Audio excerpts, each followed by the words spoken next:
Paz, irmãos, mais uma palavra de Deus para a sua vida aí, o nosso devocional hashtag Palavra Viva. Esse mês comemorando os 500 anos da Reforma Protestante. E nós vamos entender um pouco e estudar, à luz da Palavra de Deus, as 5 solas, as 5 pilares que a Reforma se baseou para que essas heresias e tudo que envolvia a Palavra de Deus pudesse ser combatido, onde Martim Lutero ele pregou as 95 teses nas portas da igreja, não combatendo a igreja, mas combatendo o falso ensino, a falsa heresia. E a primeira sola que nós vamos estudar hoje é só a Escritura, só a Bíblia, só a Palavra de Deus. Ela é a nossa fonte de fé e prática. Texto da meditação, Hebreus, capítulo 4, verso 12, que diz: Porque a palavra de Deus é viva e eficaz, mais cortante do que qualquer espada de dois gumes, penetra até o ponto de dividir alma e espírito, juntas e medulas, e é apta para discernir os pensamentos e propósitos do coração. Quando o escritor de Hebreus ele traz isso, dizendo que a palavra é viva, é porque a palavra de Deus ela é algo que está vivo, não está morto.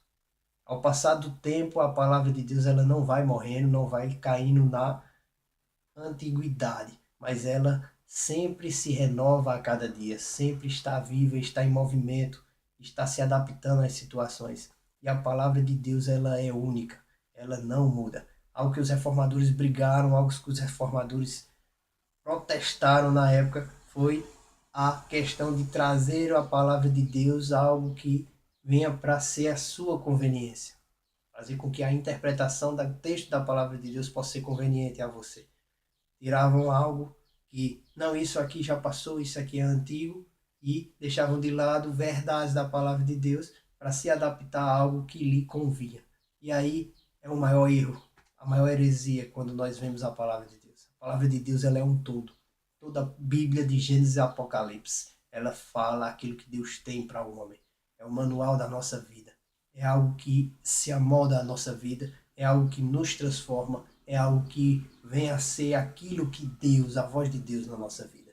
Outro erro é pegar textos isolados para fazer conceitos errados da palavra de Deus. Isso os reformadores brigaram, porque pegavam-se textos isolados em uma interpretação humana errada e fazia daquilo uma verdade absoluta, fazendo com que as pessoas carregassem um peso que a palavra de Deus não traz.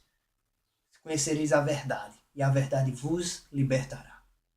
A palavra de Deus nunca vai ser um peso, como na palavra de Deus tem dizendo que os mandamentos de Jesus eles não são pesados, mas eles são prazerosos. É algo que nos agrada, é algo que nos dá prazer.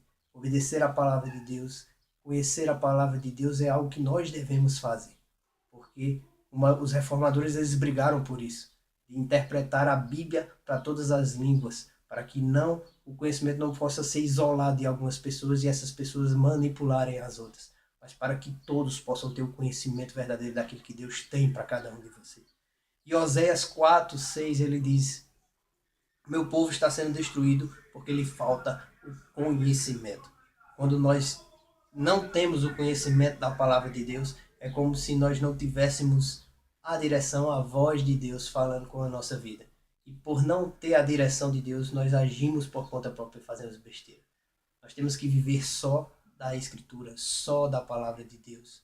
Livros, eles não trazem a revelação real que a palavra de Deus traz. Tem muitos livros bons, eu estou falando dos livros, mas autores podem falar muitas coisas boas, mas a verdade absoluta tem que ser tirada e extraída da palavra de Deus, não de interpretações humanas, pois a palavra de Deus é o único livro que foi inspirado por Deus, é o único livro que o autor é o próprio Deus, inspirou os discípulos a escreverem, através do Espírito Santo, as palavras de Deus para nossas vidas. E aquilo que está na palavra de Deus é algo que vem trazer essa vida. É algo que vem nos dar a eficácia daquilo que Deus tem para cada um de nós. Que nós possamos viver só das Escrituras. Que possamos viver só a Bíblia, só a verdade, só a palavra de Deus. E assim viver essa reforma diária das nossas vidas. A reforma não se baseou num momento da história, mas a reforma ela traz algo que é algo diário. Todo dia nós temos que nos reformar, todo dia nós temos algo a reformar na nossa vida e temos que reformar a luz daquilo que é o nosso manual, que é a palavra de Deus. Deus abençoe a sua vida, que você possa viver dias de bênçãos através da revelação da palavra de Deus. Só a Escritura, 500 anos da Reforma Protestante.